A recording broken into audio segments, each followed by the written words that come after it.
Let's talk about 10 things to do when you have too much time on your hands. Sharon Horne-Ellstrom here. Sometimes I have a lot of time on my hands. Today, our idiom, our expression for supersize your business is too much time on your hands. Now, I have yet to meet someone who is building their business and supersizing their business and growing their business that ever tells me that they have too much time on their hands and they don't know what to do with it. But that's what our expression, our idiom means today. It means you have extra time available and you're not sure exactly what to do with it. This idiom, this expression, is from the late 17th century, and in 1703 it was used by George Farquhar in his play, The Inconstant. I'm not familiar with that work of art. It's way before my time, but it means that you've got spare time and nothing that you have to do during that time. So what are 10 things to do when you don't really have anything that you have to do? I found a list of 10 on the internet and I started arguing with the list because that's what I do when I find lists of things. And I'm like, well, geez, I can think of a lot of different things that I would do besides these 10, but I'll share those 10 and I'll editorialize along the way. The first one was to take up painting.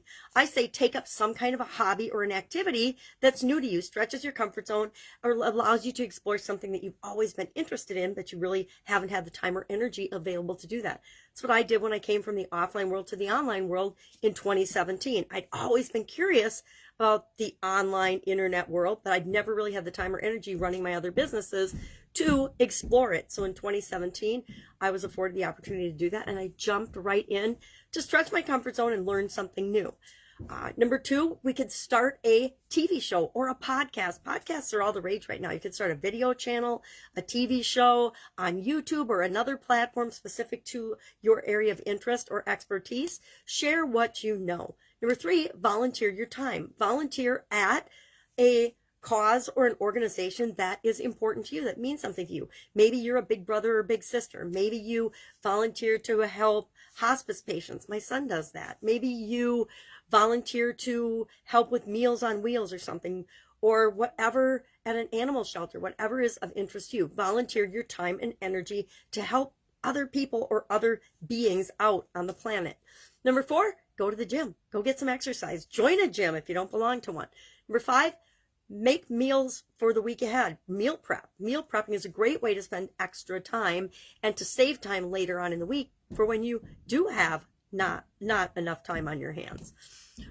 Number 6, go hiking. I say go outdoors, get outside, get some fresh air, go do something active, go explore, go on an adventure, go to the beach, go to the river, go to the mountains, go to the hills, go to the plains, go to whatever is in your area that you haven't had an opportunity to explore before. Number 7, fill out your calendar. Look at your calendar and your schedule and see where you've got blocks of time where you can plan out how you want to spend that time. Number 8, treat yourself to something that you've always wanted to do. Maybe you go to a movie. Maybe you go have a nice meal. Maybe you go shopping and buy yourself something that you've wanted for a long time. But treat yourself to something. Maybe you treat yourself to caramels, sea salt caramels, or ice cream cones, whatever works for you. Number 9, organize your space. Take an opportunity to organize or reorganize. Clean out your closet. Clean out those miscellaneous drawers that we all have in our house, but we hate to admit, that have accumulated stuff, and clean one of those out. Can always, 10, take a nap. Now, I'm not a big napper, although I'm feeling under the weather today, so I might actually take a nap. But I would add to the list, learn something new, read, listen to a podcast, listen to a radio show of a topic that you're interested in, learn something new, explore, get out of your comfort zone and stretch that. Find some way to always be using your time to become a better person, to make you a better person. So do we really ever have too much time on our hands? I don't think so, not if we're using it wisely. Share in the comments below what you do when you're not committed or you don't have to do anything. With respect to growing and building our business, what are the things that you like to do when you have available time? That's it. Have an awesome day. I will, of course, be with you tomorrow with another time-related idiom for just a couple more days. And then we're going to switch to money idioms for the month of November. All right. Have a great day. And I'll, of course, be with you tomorrow. Any questions? Ask.